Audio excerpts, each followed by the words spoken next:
जय हिंद दोस्तों, स्वागत है आपका अपने YouTube channel yes for study परिवार में। आज हम लोग 6 अगस्त करंट अफेयर क्लास को कवर करेंगे जो सभी प्रतियोगी परीक्षाओं के लिए महत्वपूर्ण है। आइए हम लोग क्वेश्चन की ओर बढ़ते हैं। पहला क्वेश्चन है दोस्तों, आइए देखते हैं हम लोग। हाल ही में किस राज्य में अमृत वृक्ष आंदोलन ऐप लॉन्च किया गया दोस्तों? ऑप्शन देखेंगे, त्रिपुरा में, गुजरात में, असम में, नागालैंड में। इसमें आपका राइट आंसर हो जाएगा असम में दोस्तों। असम के मुख्यमंत्री हेमंत बिस्वा शर्मा हैं दोस्तों। इनकी फोटो लगी हुई देख सकते हैं आप इन्हें। इसके बारे में थोड़ी और जानकारी लेते हैं हम लोग, आगे बढ़ते हैं। डॉक्टर हेमंत बिस्वा शर्मा ने जनता भवन में एक समारोह के दौरान अमृत वृक्ष आंदोलन मेगा वृक्षारोपण कार्यक्रम मोबाइल ऐप लकड़ी आधारित उद्योगों के पंजीकरण के लिए वेब पोर्टल तथा उसकी थीम गीत लॉन्च किया दोस्तों। इस कार्यक्रम के माध्यम से पौधे लगाने के इच्छुक लोगों ने अमृत वृक्ष आंदोलन ऐप पर पंजीकरण करना होगा विभिन्न वितरण केंद्रों के माध्यम से दोस्तों। इसके लिए पौधे प्राप्त किए जा सकते हैं। पौधे लगाने की GI टैग फोटो को अमृत वृक्ष आंदोलन ऐप अपलोड करना होगा जो पौधे लगाने के लिए पात्र माने जाएंगे दोस्तों। उन्हें एक 100 रुपये मिलेंगे। जो पौधे लगाएंगे, जो मान्य होंगे, उन्हें एक 100 रुपये मिलेंगे। अगर पेड़ 3 साल बाद जीवित रहता है तो उसे अतिरिक्त 200 रुपये मिलेंगे दोस्तों। आगे बढ़ते हैं थोड़ा। उल्लेखनीय है कि दोस्तों इस वर्ष 17 सितंबर को 1 करोड़ व्यापार योग्य पौधे लगाने के असम सरकार ने निर्णय लिया। असम सरकार द्वारा अपने हरित आवरण का विस्तार करने के लिए, वृक्ष आधारित अर्थव्यवस्था का विस्तार करने के लिए एक बड़ा कदम है। सरकार इसके लिए पूरी तरह तैयारी करने में जुटी हुई है दोस्तों। आइए आगे बढ़ते हैं हम लोग। नेक्स्ट क्वेश्चन पर चलते हैं। अगला क्वेश्चन है दोस्तों, हाल ही में किस राज्य में मैंग्रोव सेल की स्थापना की घोषणा की गई है दोस्तों? ऑप्शन हम लोग देखेंगे, पश्चिम बंगाल में, मणिपुर में, मध्य प्रदेश में, बिहार में। इसमें आपका राइट आंसर हो जाएगा दोस्तों पश्चिम बंगाल में।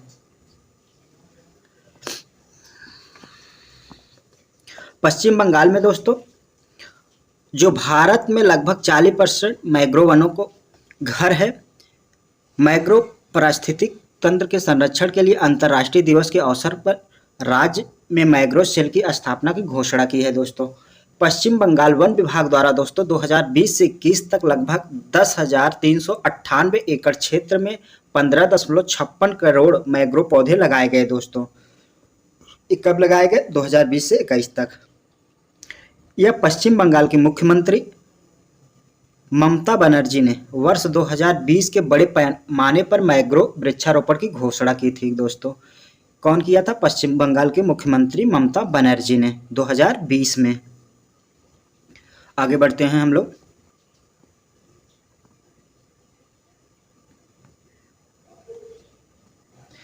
वे अत्यधिक प्रतिकूल वातावरण जैसे उच्च नमक और कम ऑक्सीजन की स्थिति में जीवित रह सकते हैं। उनकी विशेष जड़ें होती हैं जिन्हें श्वसन जड़ें और न्यूमेटोफोर्स कहा जाता है दोस्तों। इन जड़ों को असंख्य छिद्र होते हैं जिनके माध्यम से ऑक्सीजन भूमिगत ऊतकों में प्रवेश करती है दोस्तों। आगे बढ़ते हैं थोड़ा और हम लोग देखते हैं। अपनी जड़ों को पानी में डुबोकर मैंग्रोव पेड़ गर्म कीचड़ युक्त नमकीन परिस्थितियों में भी पनपते हैं जिससे अधिकांश पौधे जल्दी से ही मर जाते हैं। मैंग्रोव रेगिस्तानी पौधे की तरह मोटी रसीली पत्तियों में ताज़ा पानी जमा करते हैं दोस्तों। पत्तियों पर मोमी लेप पानी को सील कर देता है और वाष्पीकरण को कम करता है दोस्तों। उनके बीज मूल वृक्ष से जुड़े रहते हुए अंकुरित होते हैं।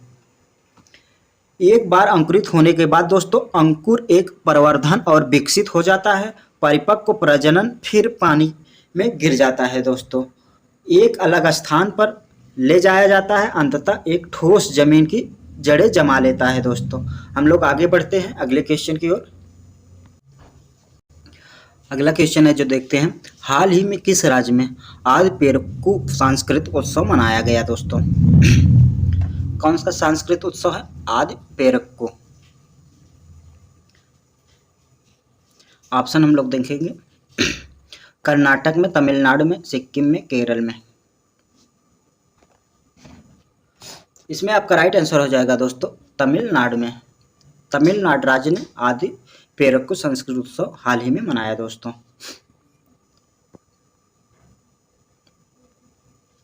आदि पेरक्कू दक्षिण भारतीय राज्य तमिलनाडु में मनाया जाने वाला एक मानसून त्योहार है दोस्तों, जो तमिल महीने आदि 18वें दिन मनाया जाता है। यह आनंददायक घटना जल स्थिरता को बढ़ावा देने के इर्द गिर्द घूमती है और इसमें विभिन्न प्रकार के अनुष्ठान रीति रिवाज शामिल है दोस्तों। आने वाले समृद्ध वर्षा के लिए जल देवताओं के प्रति आभार व्यक्त करने के लिए परिवार के विशेष व्यंजन तैयार करने के लिए भव्य दावत में भाग लेने के लिए एकजुट होते हैं दोस्तों। आदि पेरक्कू उत्सव का एक दिलचस्प पहलू देवी पार्वती की पूजा होती है इसमें, जिसमें महिलाओं उनकी परमात्मा दोनों की प्रार्थना करती हैं। उत्सव में चावल आधारित व्यंजनों की एक श्रृंखला भी प्रदर्शित की जाती है दोस्तों। इमली चावल और दही चावल जैसे पारंपरिक पसंदीदा व्यंजन शामिल है इसमें दोस्तों। कौन से व्यंजन शामिल है? इमली चावल, दही चावल, जो पोंगल और रमड़ी मिठास से पूरित होते हैं दोस्तों। हम लोग नेक्स्ट क्वेश्चन की ओर बढ़ते हैं।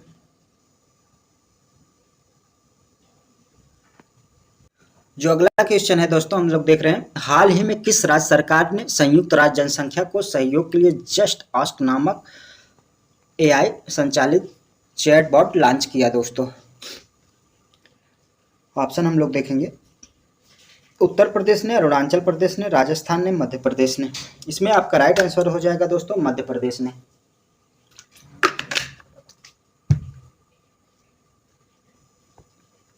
मध्य प्रदेश सरकार ने संयुक्त राष्ट्र जनसंख्या कोष UNFPA के सहयोग से जस्ट आस्क नामक एआई संचालित चैटबॉट पेश किया दोस्तों।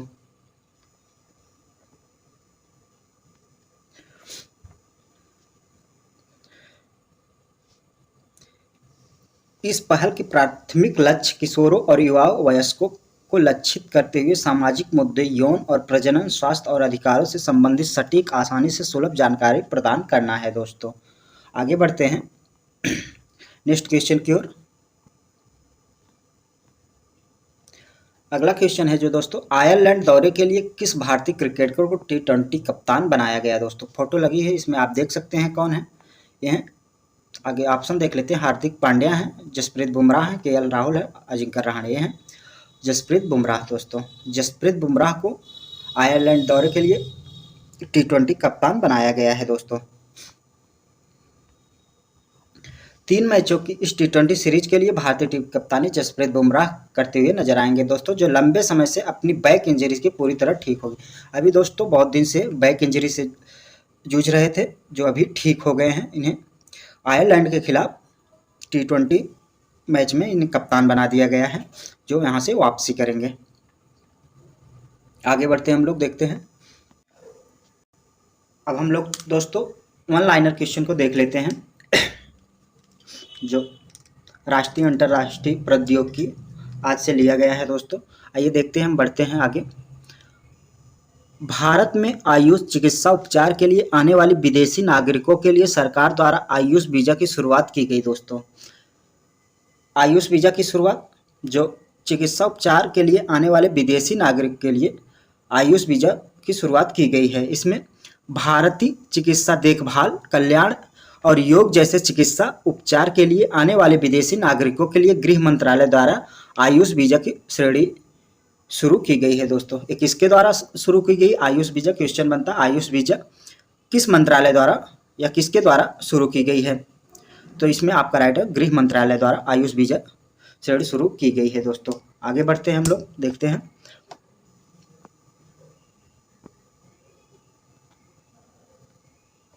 आयुष वीजा का मुख्य उद्देश्य दुनिया में भारत आयुर्वेदिक और अन्य पारंपरिक उपचार को बढ़ावा देना है दोस्तों। वीजा मैनुअल अध्याय 11 के बाद नया अध्याय 11 ये जोड़ा गया दोस्तों।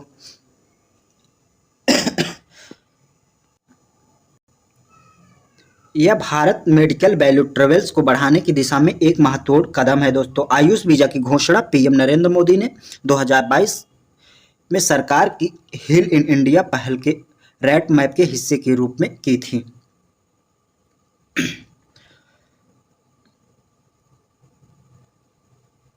आगे बढ़ते हम लोग, देखते हैं दोस्तों।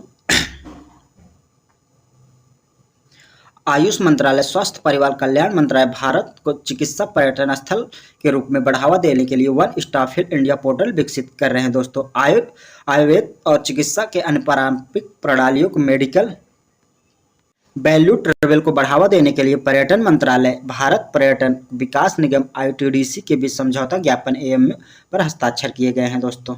आगे बढ़ते हैं, नेक्स्ट देखते हैं टॉपिक क्या है। नेक्स्ट देखते हैं, विषय है राज्य। राज्य में केरल हम लोग कवर करेंगे। केरल में मालाबार नदी महोत्सव में 9वां संस्करण केरल को कोझिकोड के तीसागिरी में शुरू हुआ दोस्तों। 9वां संस्करण केरल की कोझिकोड के तीसागिरी में शुरू हुआ मालाबार नदी महोत्सव। मालाबार नदी महोत्सव कहाँ शुरू हुआ? केरल के कोझिकोड तीसागिरी में शुरू हुआ दोस्तों। यह 3 दिवसीय योजना है। इसका आयोजन Kerala adventure tourism promotion society, Kozhikode district tourism promotion counselling द्वारा किया जाता है। यह तुषारागिरी के इरवांझुपुझा और चालीपुझा नदियों पर आयोजित किया जाता है दोस्तों। इसी क्रम में हम लोग आगे बढ़ते हैं, देखते हैं। इस आयोजन में 10 देशों को पैडलर्स हिस्सा ले रहे हैं। इस 10 देशों में अमेरिका 10 देश कौन से देश हैं? अमेरिका है, यूके है, इजराइल है, कजाकिस्तान है, दक्षिण अफ्रीका शामिल है दोस्तों। प्रतियोगिता कायक स्लैलम, बार्ड क्रॉस, डाउन रिवर स्पर्धाओं में आयोजित की जाएगी दोस्तों। इस वर्ष मालाबार नदी महोत्सव में भाग के रूप में राष्ट्रीय वाइट वाटर कायाकिंग चैंपियनशिप का भी आयोजन किया जाएगा दोस्तों। आगे बढ़ते हैं, देखते हैं हम लोग। अब विषय है राज्य असम का। असम को देखते हैं। असम के मुख्यमंत्री हेमंत बिस्वा शर्मा ने अमृत वृक्ष आंदोलन वेब पोर्टल मोबाइल एप्लीकेशन को लॉन्च किया। आगे हम लोग इसे देखे थे दोस्तों, एक बार देख लेते हैं। और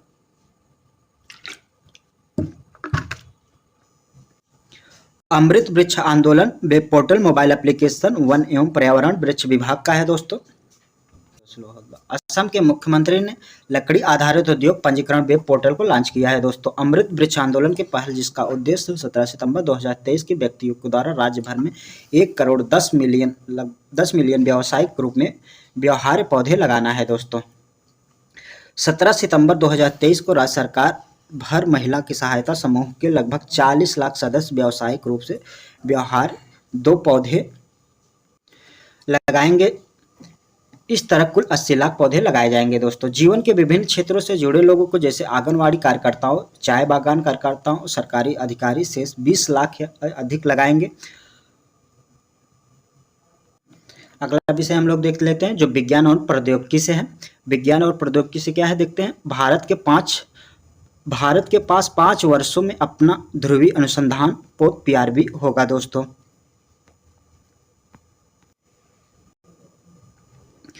जो दोस्तों ध्रुवीय अनुसंधान पोत पीआरवी होगा, उसकी लागत लगभग अनुमानित लागत है 2600 करोड़ रुपए दोस्तों। केंद्रीय पृथ्वी विज्ञान मंत्री किरण रिजिजू ने कहा कि पोत का प्रस्ताव चालू वित्त वर्ष के दौरान कैबिनेट मंजूरी के लिए जाने की संभावना है दोस्तों। 2014 में पोत के अधिग्रहण के लिए 1051 करोड़ की मंजूरी दी गई थी। इस उद्देश्य से एक निविदा जारी की गई थी दोस्तों। हालांकि बाद में इसे परियोजना को छोड़ दिया गया।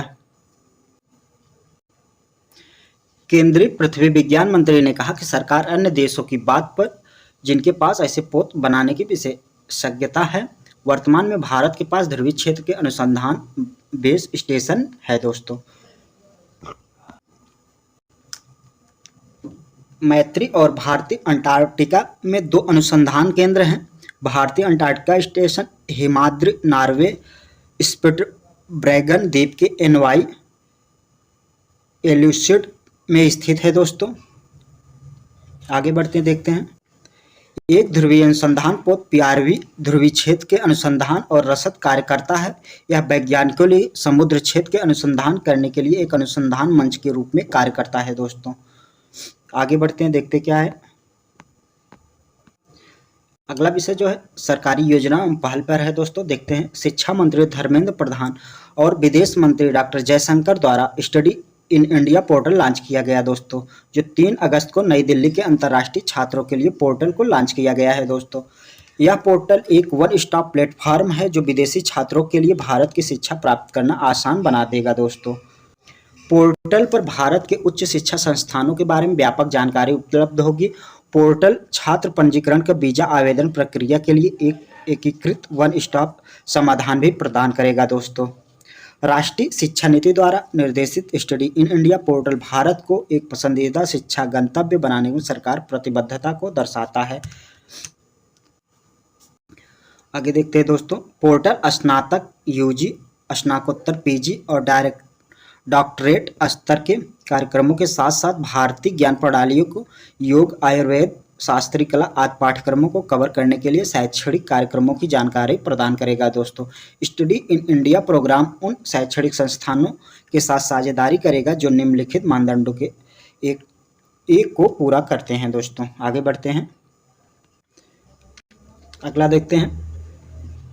राष्ट्रीय नियुक्तियां हैं दोस्तों। देखते हैं क्या है इसमें। कैबिनेट सचिव राजीव गौबा को 1 साल और विस्तार मिल गया है दोस्तों। इनका कार्यकाल 1 साल और बढ़ा दिया गया है। तो ये 3 अगस्त को कैबिनेट के नियुक्त समिति के 30 अगस्त 2023 से आगे 1 वर्ष अवधि तक के लिए कैबिनेट सचिव के रूप में राजीव गौबा को विस्तार मंजूरी दी है दोस्तों।